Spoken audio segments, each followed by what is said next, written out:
सरायकेला समाहरणालय में मतदाताओं को प्रोत्साहित करने के लिए सेल्फी पॉइंट बनाया गया है, जहां छऊ कला से जुड़े चित्र भी लगाए गए हैं। आम लोग यहां सेल्फी लेकर उसे सोशल मीडिया पर प्रसारित कर रहे हैं।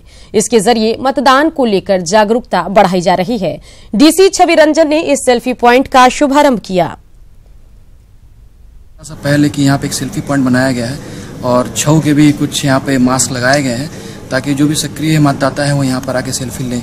और इसके अलावा हमारे कुछ डिस्ट्रिक्ट आइकॉन और ब्रांड एम्बेसडर भी हैं, उन लोगों से भी के माध्यम से भी मतदाताओं को हम लोग अपील कर रहे हैं कि वो विकास के दावों के बीच जातीय समीकरण पर चुनावी बिसात बिछ रही है। हर सीट पर जातीय गणित के हिसाब से प्रत्याशी तय हो रहे हैं और सियासी दल इसे खुले तौर पर स्वीकार भी कर रहे हैं।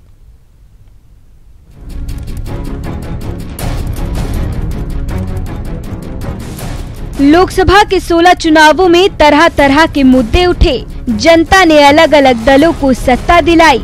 नेताओं ने गरीबी हटाओ, सामाजिक न्याय और विकास के नारे दिए। बात जमात की होती रही, लेकिन जब बात टिकट बंटवारे की हो तब जाति ही सबसे बड़ा फैक्टर बनता है और नेता इससे इनकार भी नहीं कर पाते।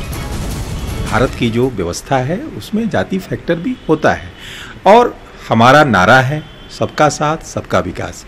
हम चाहे वो विकास के मुद्दे हों, चाहे राजनीतिक रूप से हो, सामाजिक रूप से, सबकी प्रगति चाहते हैं। झारखंड की सामाजिक व्यवस्था में आदिवासियों का बड़ा हिस्सा है। कुल आबादी का 26% आदिवासी है तो पिछड़ा वर्ग करीब 47% है। इसके अलावा 14% अल्पसंख्यक और 7% अनुसूचित जाति है। टिकट बंटवारे में इस समीकरण का खास ख्याल रखा जा रहा है।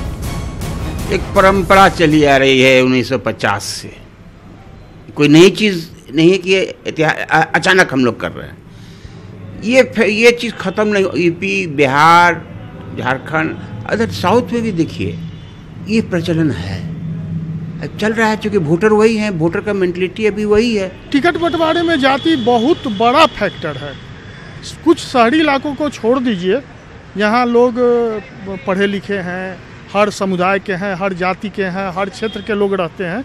वहाँ थोड़ा जाति कमज़ोर पड़ता है, लेकिन जैसे ही ग्रामीण इलाकों में जाइएगा जाति प्रभावी हो जाता है और जाति ही टिकट की दावेदारी का प्रमुख आधार बनता है। जीत और हार पर जातीय गणित का बड़ा असर है, लिहाजा मुकाबले में उन्हीं उम्मीदवारों पर दाव लगाया जा रहा है जो दमदार हो और साथ ही कास्ट फॉर्मूले में फिट भी बैठते हों। रांची से न्यूज़ 18 के लिए राजेश कुमार की रिपोर्ट। चलिए सीधा रुख करते हैं दिल्ली का। कांग्रेस की प्रेस कॉन्फ्रेंस की सीधी तस्वीरें आपको दिखाते हैं। 72,000 रुपए देने में विरोध क्यों है? पाखंड के स्वरूप बने मोदी जी, ये बताइए, आप एक अपने मित्र अनिल अंबानी जी की कंपनी को 30,000 करोड़ का ठेका तो दिलवा सकते हैं, पर आपको इस देश के गरीब को 72,000 रुपए देने का विरोध क्यों है? सच्चाई साफ है, मोदी जी को हमेशा और भाजपा को हमेशा इस देश के गरीब के विरोध में खड़े रहे। ये आपका चाल चेहरा चरित्र है, ये भारतीय जनता पार्टी और मोदी जी का डीएनए है और इसके 10 उदाहरण मौजूद हैं। जिस दिन मोदी जी प्रधानमंत्री बने, पहले भाषण में उन्होंने गरीबी का सर फोड़ने वाली एमजी महात्मा गांधी नरेगा का संसद के पटल पर विरोध किया।